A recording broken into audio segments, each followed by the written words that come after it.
Wanted to talk about this Georgia-Bama game because it's such a massive game, obviously, coming up on Saturday.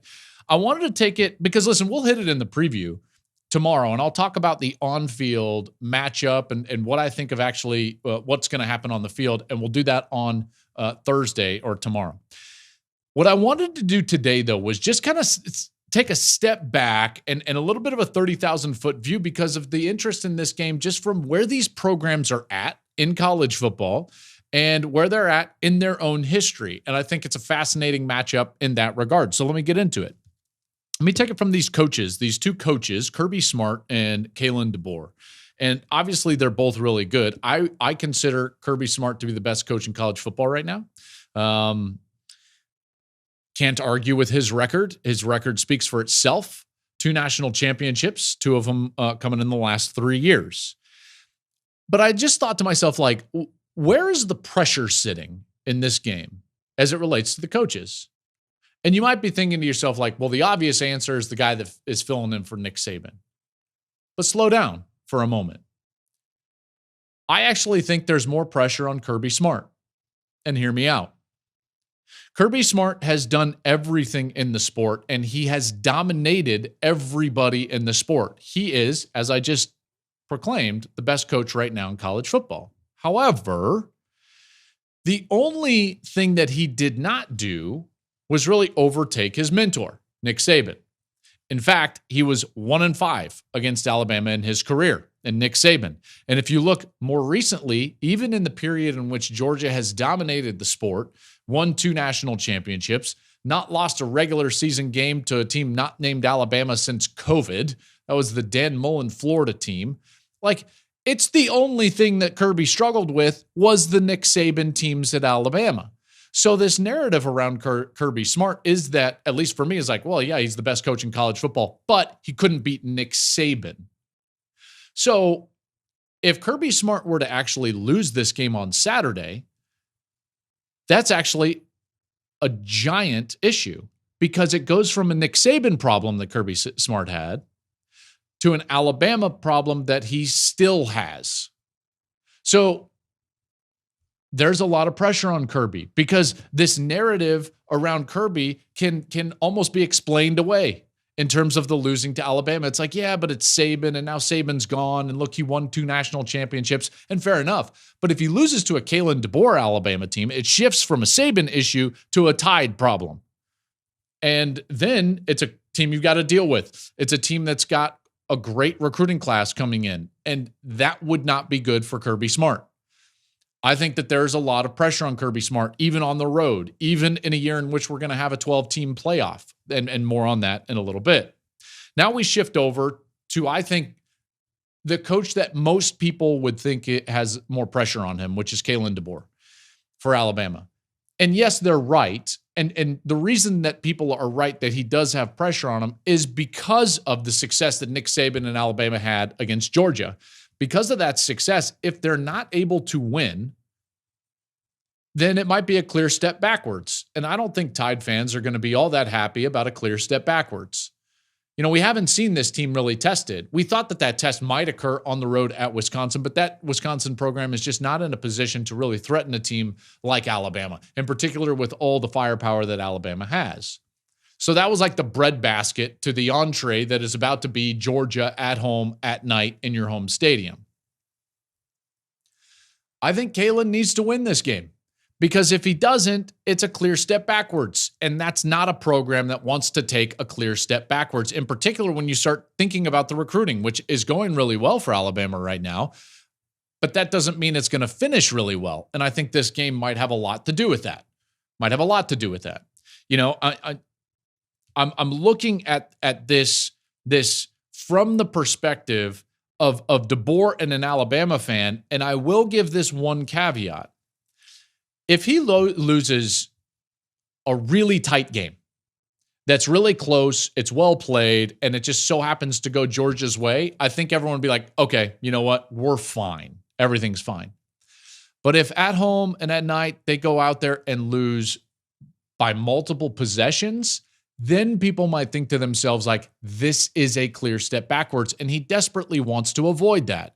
He doesn't want to have to deal with that, certainly as a narrative surrounding him, nor a narrative on the recruiting trail.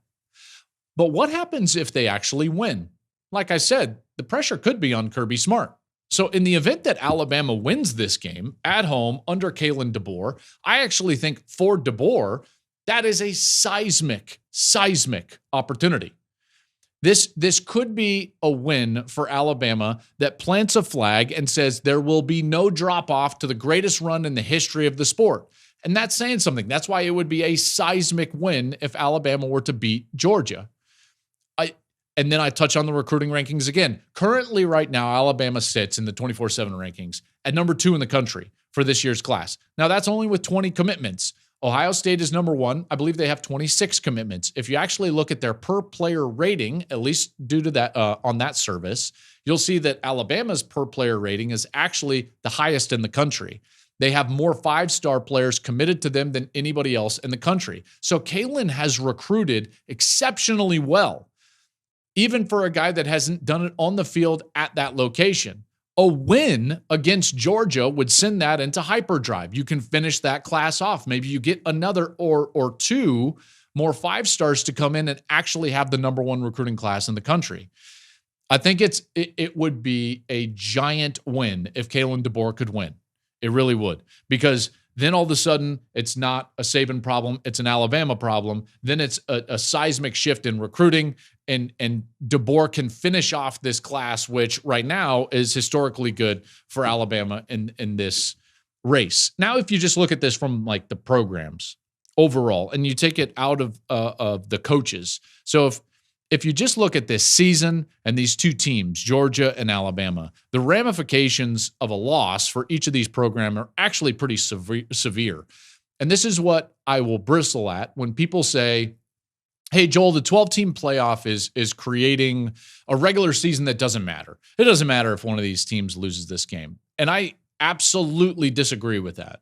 And the reason is that it puts them, the loser, in a position where it'll be almost impossible to get back to the SEC championship game. Now, not entirely impossible. I just think that they would have to run the table. And by the way, even if they were to do that, that doesn't guarantee that they would get in. So again, it's a narrow path for the loser of this game to make it to the SEC championship game, which means that you do not have an opportunity to get a bye in the postseason. That's a big deal. And pending some of these schedules or these specific schedules that these 2 teams have after this game, it's not a guarantee that the loser of this game is going to run the table. So if you all of a sudden get a second loss, there's a good chance that you not only don't get a bye, but you're going to be playing on the road in the first round of the playoffs. That's not what you want coming out of this weekend. Not at all. Not for these teams that are this proud, that have this standard of national championship. Look at the schedules that they have. The loser, this is what they're going to be dealing with. Let's look at Georgia's remaining schedule after this game. This puts it into somewhat of perspective here. Georgia, if they lose this game, they still have to go to Texas, to Ole Miss, and play Tennessee. Hey, by the way, those 4 teams that you're seeing on your screen right now, if you're watching YouTube, remember to go over there and subscribe. Those are 4 of the top 6 teams in the country. Georgia happens to be another one of those top 6 teams. So you're seeing 5 of the top 6 teams in the country. Georgia has to play 4 of them, 3 of them on the road. If they lose, there's no guarantee that they can run the table. Texas might be better than both of these teams. So now a loss in Tuscaloosa, and Georgia is precariously close from being a team that, yes, can go to the postseason, and maybe it doesn't matter, but do you really want to play on the road in the postseason?